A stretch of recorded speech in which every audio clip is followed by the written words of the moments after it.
हम विनोद कुमार सिंह, हम हर मुखिया हम नहीं रहे हैं। हम अभी तक जितने भी चुनाव हुआ है यहाँ पर मुखिया का, हमारे परिवार का लोग ही, हमारे चाचा या हमारे परिवार के लोग ही मुखिया रह चुके हैं।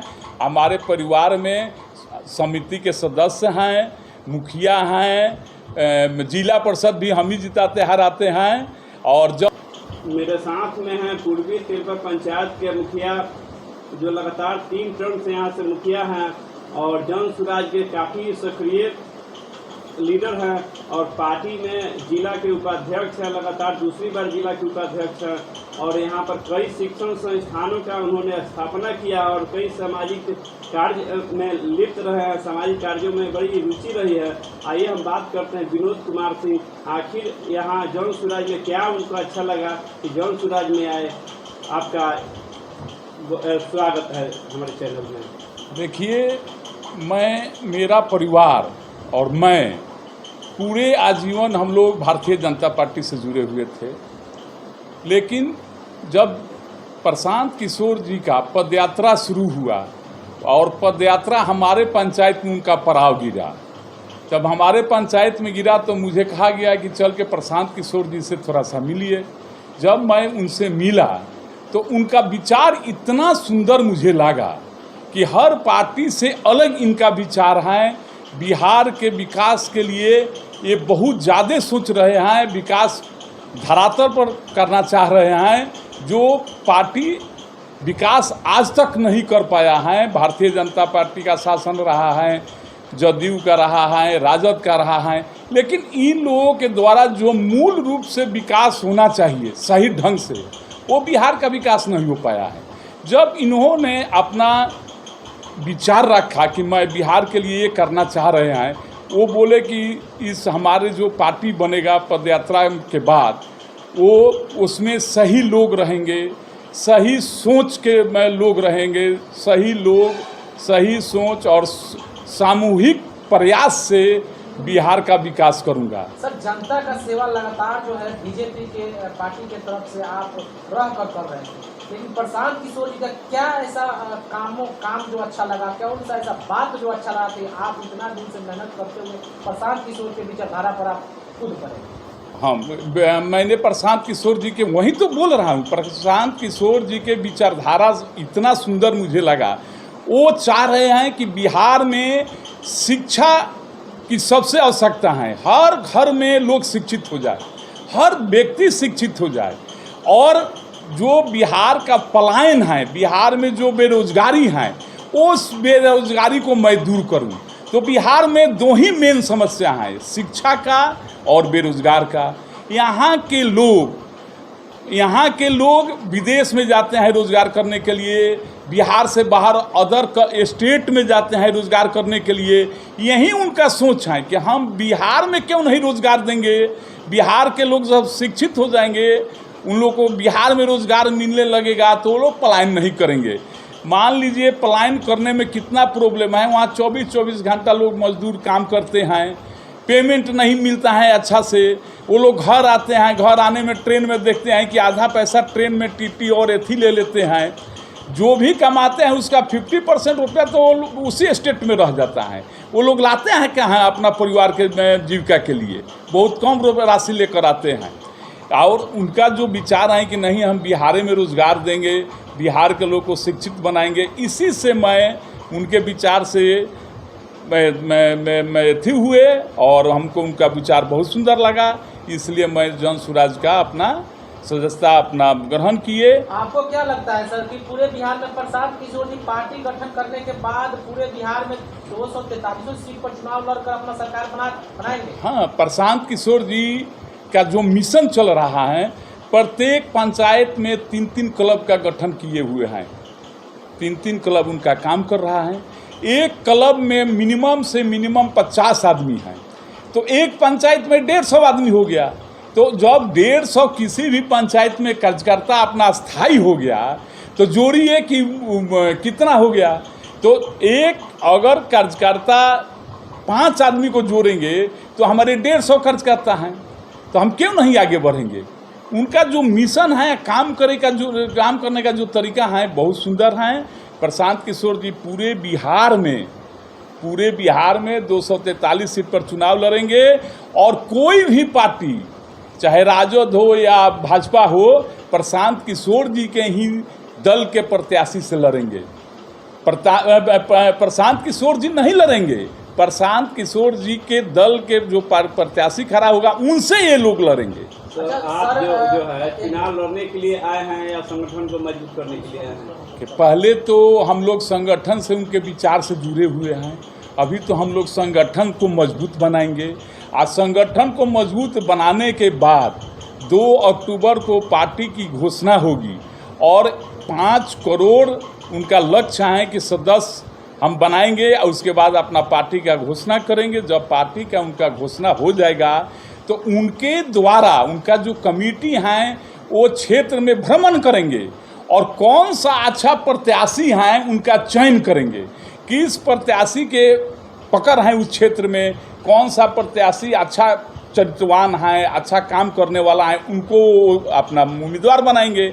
तो जिनको वो उम्मीदवार बनाएंगे उनके हम लोग साथ रहकर अपना मदद करेंगे। अगर हम ही को उम्मीदवार बना दिए तो जितने भी प्रशांत किशोर जी के टीम के लोग हैं हमको मदद करेंगे और हम ही चुनाव जीत जाएंगे।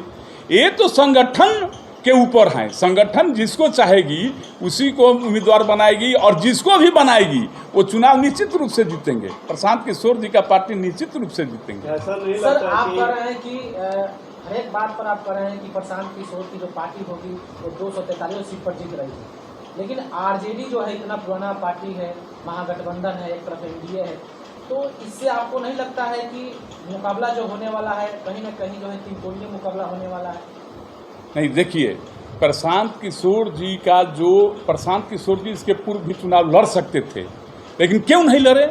एमपी में उनको कोई मतलब नहीं रहा चुनाव से।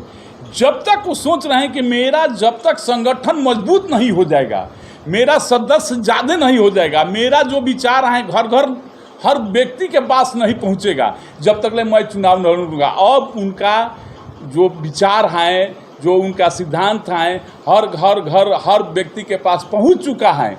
और जब पहुंच चुका है तो निश्चित रूप से उनका कैंडिडेट जीतेंगे। और कोई भी कैंडिडेट चाहे राजद का हो चाहे भाजपा का हो, मैं बार बार कह रहा हूँ, उन्हीं के कैंडिडेट से लड़ेंगे। वो उनका कैंडिडेट किसी से नहीं लड़ेंगे। प्रशांत किशोर जी को कैंडिडेट को हराने के लिए कोई अपना प्रयास करेंगे। प्रशांत किशोर जी का पार्टी के तरफ से मुख्यमंत्री का चेहरा कौन होगा सर? वो तो संगठन, जब पार्टी अपना जीत जाएगी उसके बाद संगठन के लोग तो बोले हैं कि मैं मुख्यमंत्री नहीं बनूंगा। प्रशांत किशोर जी बोल रहे हैं कि मैं मुख्यमंत्री नहीं बनूंगा, तो ये तो संगठन और पार्टी के जो जीत के जाएंगे उनके ऊपर है कि कौन बनेगा। प्रशांत किशोर जी का एकदम अपना एथी है कि सामूहिक लोग अपना विचार करेंगे और अपना कैंडिडेट चयन करेंगे और उनको मुख्यमंत्री बनाया जाएगा। सर, विपक्ष कह रही है कि प्रशांत किशोर जी चुनाव लड़ रहे हैं तो कहीं ना कहीं जो है बीजेपी का बी टीम। ऐसा बात नहीं है, बीजेपी का बी टीम नहीं है और राजद का भी बी टीम नहीं है। प्रशांत किशोर जी बिहार का नंबर 1 ए टीम है। ये लोग कोई कहे कि बी टीम है और ए सी टीम है, वो गलत है। प्रशांत किशोर जी से दोनों दल के लोग घबराए हुए हैं और दोनों दल के लोग को लग रहा है कि अगला जो चुनाव होगा 2025 में बिहार में, उसमें प्रशांत किशोर जी का सरकार बनने जा रहा है और बनेगा। सर, दोनों पार्टी कह रही है कि कार्यकर्ता नहीं मिल पा रहा है, आदमी जो है जो संगठन में नहीं जुड़ पा रहे हैं, तो पार्टी से जबरदस्ती कार्यकर्ता को अपने में मिला नहीं। यहाँ पर तो जितने भी संगठन के लोग हैं उनका प्रचार प्रसार किया जा रहा है, उनका क्या सिद्धांत है, क्या काम करना चाह रहे हैं प्रशांत किशोर जी, के न बिहार को विकास करना चाह रहे हैं, उनके जैसे विचार जाता है उन लोगों के पास, वो लोग पार्टी छोड़ के आ रहे हैं। प्रशांत किशोर जी में पार्टी छोड़ के राजद भी छोड़ के आ रहे हैं लोग, भाजपा के भी छोड़ के आ रहे हैं लोग, अच्छे लोग आ रहे हैं पार्टी से। जिस दिन पद यात्रा चालू था उस दिन थोड़ा ऐसा लोग नहीं थे प्रशांत किशोर जी के साथ, लेकिन जब पद यात्रा पूर्ण रूप से अभी चलिए रहा है बिहार में, लेकिन छापरा में जैसे पदयात्रा पूर्ण हुआ और पदयात्रा के मैं 3 दिन उनके साथ थे। पदयात्रा में जब उनका कैंप था, कैंप से लेकर जहाँ जहाँ पदयात्रा में गए वहाँ तक मैं गया था, पदयात्रा में उनके साथ थे।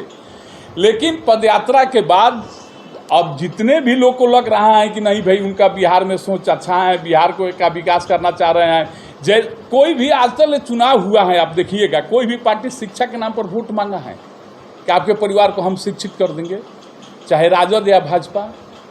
शिक्षा के मामला पर कोई वोट नहीं मांगा है कि हम बिहार के जनता को शिक्षित कर देंगे। एक प्रशांत किशोर जी ही हैं कि बेरोजगारी और शिक्षा के नाम पर पब्लिक से वोट मांग रहे हैं और उन्हीं पर वो अपना फोकस बनाए हुए हैं, उसी को दूर करना चाह रहे हैं बिहार से। सर जाते जाते अपने क्षेत्रवासी, खासतौर छपरा विधानसभा क्षेत्रवासियों को अपने तरफ से क्या संदेश दीजिएगा? हम तो छपरा के निवासियों लोग को धन्यवाद देते हैं कि इतना लोग संगठन से हमारे जुड़ गए और बहुत बड़ा हम लोग को रोज मीटिंग चल रहा है। अभी मेहिया में मीटिंग आज हुआ था सदर प्रखंड के कमेटी का गठन का और अध्यक्ष के लिए तो घोषणा किया गया है कि अजय कुमार सिंह खलपुरा के जो हैं पूर्व मुखिया, जो 3 टर्म मुखिया रह चुके हैं, वो अध्यक्ष चुने गए हैं और बाकी कमेटी का गठन हुआ है। कमेटी का घोषणा किया गया है।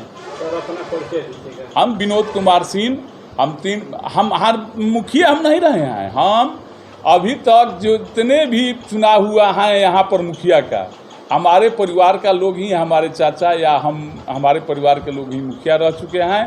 हमारे परिवार में समिति के सदस्य हैं, मुखिया हैं, जिला परिषद भी हम ही जिताते हराते हैं और जब से ये पंचायती राज हैं हमारे पास ही मुखिया का भी और जिला परिषद और समिति का मेंबर लोग रहते हैं। सारे पद का आप दावा कर रहे हैं तो विधायक का पद आप ही के घर में रहेंगे, आप ही के चेहरा पर लोग विधायक की देखिए, मैं पहले भी चुनाव मुझे जनता चाह रही थी कि आप आइए और चुनाव लड़िए, लेकिन मैं जब तक ले अपने स्तर से मजबूत नहीं हो जाऊंगा।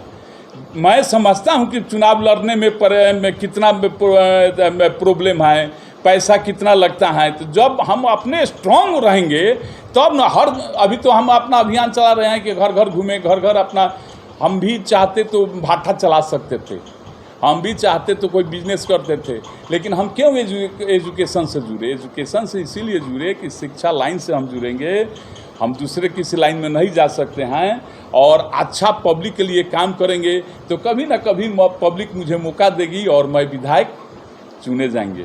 बहुत बहुत धन्यवाद सर बात करने के लिए।